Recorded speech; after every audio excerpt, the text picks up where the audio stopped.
ఉదయగిరి నియోజకవర్గం వింజమూరులోని ఎస్పీ కళ్యాణ మండపంలోని వింజమూరు మండలం టీడీపీ నాయకులతో సర్వసభ్య సమావేశం నిర్వహించారు. కన్వీనర్ గోగంటి రఘునాథ్ రెడ్డి ఆధ్వర్యంలో నిర్వహించిన ఈ కార్యక్రమానికి ముఖ్య అతిథిగా హాజరైన కాకర్ల సురేష్ మాట్లాడుతూ తెలుగుదేశం అధినేత మాజీ ముఖ్యమంత్రి నారా చంద్రబాబు నాయుడు వల్ల తెలుగు రాష్ట్రాలు గర్వించే విధంగా అభివృద్ధి చెందాయని, ఐటీ రంగంలో తెలుగుదేశం పార్టీ నా ప్రాణం, కార్యకర్తలు నా ఊపిరి, ఒక్కసారి అవకాశం ఇవ్వండి, ఉదయగిరి మెట్ట ప్రాంతాన్ని మార్పు తీసుకొస్తానని అన్నారు. మేకపాటి రాజగోపాల్ రెడ్డి ఏనాడైనా పేదవారికి 5,000 రూపాయలు ఆర్థిక సాయం చేశారా? నేను ఎక్కడికి పోను, ఇక్కడే ఉంటా, కొన్ని వేల జీవితాలను మారుస్తా. వింజమూరు మండల టీడీపీ నాయకుల ఆత్మీయ సమావేశంలో ఎమ్మెల్యే అభ్యర్థి కాకర్ల సురేష్ అన్నారు.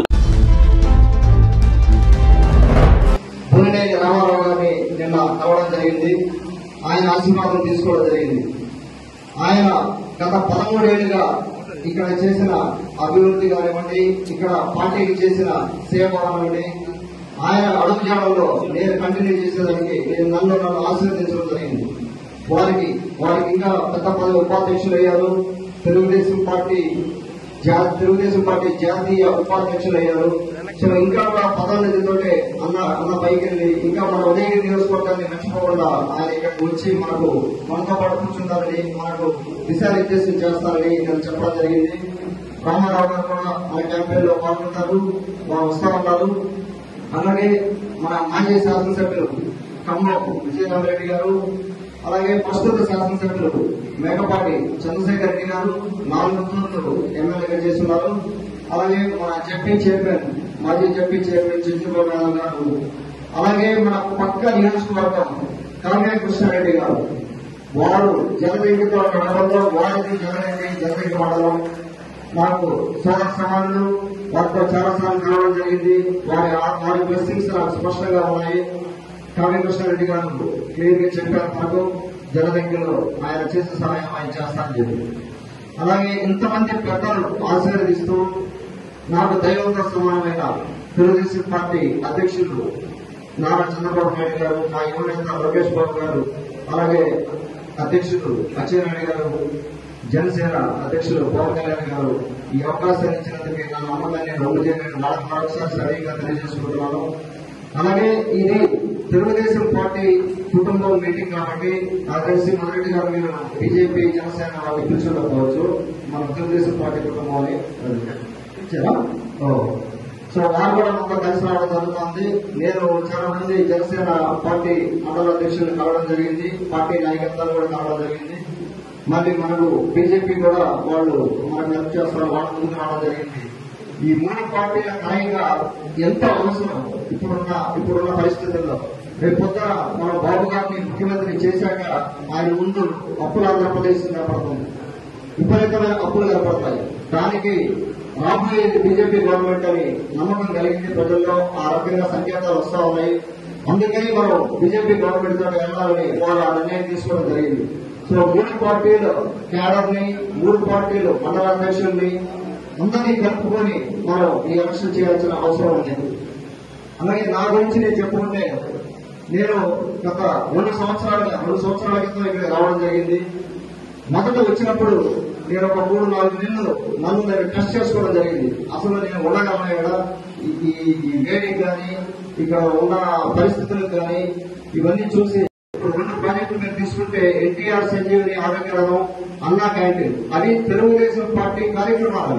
మనకు 2014 నుంచి 19 వరకు ఆ 2 కార్యక్రమాలు జరిగాయి. ఇక్కడ జరగకపోవచ్చు ఎన్టీఆర్ సంజీవని ఆరోగ్యరథం, అన్నా క్యాంటీన్, బట్ ఇతర కాన్స్టిట్యున్సీల మనకు అవి జరిగాయి. అవి తెలుగుదేశం పార్టీ కార్యక్రమాలు. అవి మనం కంటిన్యూ చేసేది సొంత ఫ్యామిలీ నిధులతో. ఎందుకంటే పార్టీ బలోపేతం చేయాలన్న ఉద్దేశంతో గత 2 సంవత్సరాలుగా నాకు తోచినంత వరకు కేవలం రీచ్ అవ్వడం, తోచినంత వరకు నేను ఆదుకోవడం అవి చేస్తా ఉండేవాడి 2 సంవత్సరాల నుంచి. ఇంకా కొన్ని కార్యక్రమాలతో దాదాపుగా నేను 8 మండలాల్లో 1,00,000 పైగా ప్రజల్ని కలవడం జరిగింది. వివిధ కారణాలతో ఆరోగ్య సమస్యలు అవ్వచ్చు, లేకపోతే పెళ్లి కానుకలు అవ్వచ్చు, లేదంటే రథం దగ్గరికి వచ్చి మన సహాయం ఆరోగ్య హెల్త్ ట్రీట్మెంట్ కోసం అవ్వచ్చు, ప్రివెంటివ్ టెస్టింగ్ అవ్వచ్చు, చేయి కలపడం కానీ భుజం తగ్గడం కానీ దాదాపుగా 1,00,000 మందిని నేను గత 2 సంవత్సరాలుగా కలవడం జరిగింది. నా ధైర్యం అదే. నేను 1,00,000 మందికి పైగా కలిశాను. వాళ్ళకి అండగా ఉంటానని భుజం తట్టి చెప్పారు. వాళ్ళు నాకు అండగా ఉంటానని భరోసా ఇచ్చారు కాబట్టి నేను ధైర్యంగా చెప్పగలుగుతాను. కోట మీద జెండా తెలుగుదేశం పార్టీ జెండా ఎగరబోతున్నామని. సో ఆ రకమైన కాన్ఫిడెన్స్ నాకు లోకేష్ బాబు గారు ఇచ్చారు, చంద్రబాబు గారు ఇచ్చారు, మన రామారావు గారు గారి మన సీనియర్ నాయకులు భుజం తట్టి ముందుకు నడిపించారు. ఒక రకంగా చూసుకుంటే ఇక్కడ 83లో తెలుగుదేశం పార్టీ ఆవిర్భావం నుంచి మన నాయకులు చెప్పినట్టుగా, వికాస్ గారు చెప్పినట్టుగా 2 చోట్ల రావడం జరిగింది. టీడీపీ పార్టీ 2 చోట్ల గెలవడం జరిగింది. ఒకసారి ఖమ్మం విజయరామరెడ్డి గారు గెలవడం జరిగింది. అంటే దాదాపుగా వైసీపీ కానీ అంతకుముందున్న కాంగ్రెస్ కానీ ఇతర పార్టీలు ఇక్కడ అధికారంలో ఉండడం జరిగింది. మీరు చూసుకుంటే ఇండిపెండెన్స్ వచ్చిన తర్వాత 75 ఏళ్లలో ఏంటి మన పరిస్థితి? ఇక్కడ ఒక రకంగా చెప్పాలంటే వాళ్ళ నాయకులు, పాత నాయకులు కొంత డెవలప్మెంట్ చేస్తున్నారు, చేయలేదు అనట్లేదు. కానీ జరగాల్సినంత న్యాయం ఈ ప్రాంతానికి జరగలేదు. ఒక రకంగా సాగునీరు తాగునీరు లేదని చెప్పి ఒక సర్కిల్ గీసేసి ఈ సాగునీరు తాగునీరు లేదు, మనం ఇంకేమి చేయలేము, మెట్ట ప్రాంతాన్ని మనం డెవలప్ చేయలేము అని చెప్పి ఒక రకంగా మోసమే జరిగింది. ఇక్కడ ఆ మోసాన్ని మీరు గ్రహించండి, దాంట్లో నుంచి బయటకు రావాల్సిన అవసరం ఉంది. మనం అదే చెప్పి అదే రీజన్ తో చెప్పి ఇంకా మన వేరే కార్యక్రమాలు ఏమి పెట్టుకోకుండా ఇక్కడ చేయాల్సిన అవసరం లేదు. ఈ రోజున మనకు ఎన్నో వనరులు ఉన్నాయి. ఇక్కడ ఆర్థిక వనరులు అవ్వచ్చు, మన ల్యాండ్స్ రేట్స్ పెరిగాయి, ఆర్థిక వనరులు, రీసోర్స్, హ్యూమన్ రీసోర్సెస్ అవ్వచ్చు, ఆడపడుచులు అవ్వచ్చు. ఆడపడుచులు ఆనందం, నేను చిన్న స్కిల్ డెవలప్మెంట్ కోర్సులు, బ్యూటిషియన్ అవ్వచ్చు, టైలింగ్ కోర్సు, చిన్న కోర్సు నేను అక్కడ ఒక 1 month ట్రైనింగ్ ఇస్తే ఆడపడుచులు బయటకు వచ్చి వాళ్ళకంటే ఒక 30 రోజులు పక్కన వాళ్ళ ఫ్రెండ్స్ తోటి టైం స్పెండ్ చేస్తున్నప్పుడు వాళ్ళ ఆ స్మైల్ చూసారు. వాళ్ళ ఆనందం అంటే వాళ్ళు బయటకు వచ్చి 30 రోజులు మన ఫ్రెండ్స్ తోటి ఉండి ఏదో ఒక స్కిల్ నేర్చుకున్నామన్న ఆనందం వాళ్ళకి కనపడింది. అలాగే ఎంతో మంది ఉన్నారు ఇక్కడ. దాదాపుగా మీరు నమ్మని చెప్తే 50,000 మందికి పైగా ఉద్యోగాలు లేవు ఇక్కడ. ఇప్పుడున్న రైట్ గా మీరు పూర్తిగా లెక్కలు తీసుకోవాల్సింది 50,000 మందికి ఉద్యోగాలు లేవు ఇక్కడ. సో ఉద్యోగాలు ఒక ఉద్యోగం కూడా లేకపోతే ఒక చోట బట్టల కూడా సరే బట్టల షాప్ లేదు. 8 మండలాలు ఉన్నాయి ఇక్కడ, 2,85,000 కుటుంబాలు ఉన్నాయి.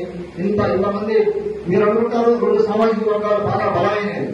2 సామాజిక వర్గాల్లో కూడా నేను ఎంతో మంది 100 మంది లోపలికి వెళ్ళి చూడడం జరిగింది. కనీసం రోజు త్వరగని పరిస్థితి. లోపలికి వెళ్ళి కూర్చుంటే తెలుస్తుంది వాళ్ళ పడే బాధలు. మన పార్టీ కార్యకర్తలు ఎంతో మంది ఫైనాన్షియల్ గా ఎన్నో ఆ పనులు చేసి కొంతమంది రాశులు ఉన్నారు. వాళ్ళకు మన ఫ్యామిలీ టైం పెట్టి 83 నుంచి పార్టీ జెండా వస్తున్న ఎంతో మంది పెద్దవాళ్ళు ఇక్కడ ఉన్నారు. ఎంతో మంది పెద్దవాళ్ళు 83 నుంచి పార్టీ జెండా వస్తున్నారు.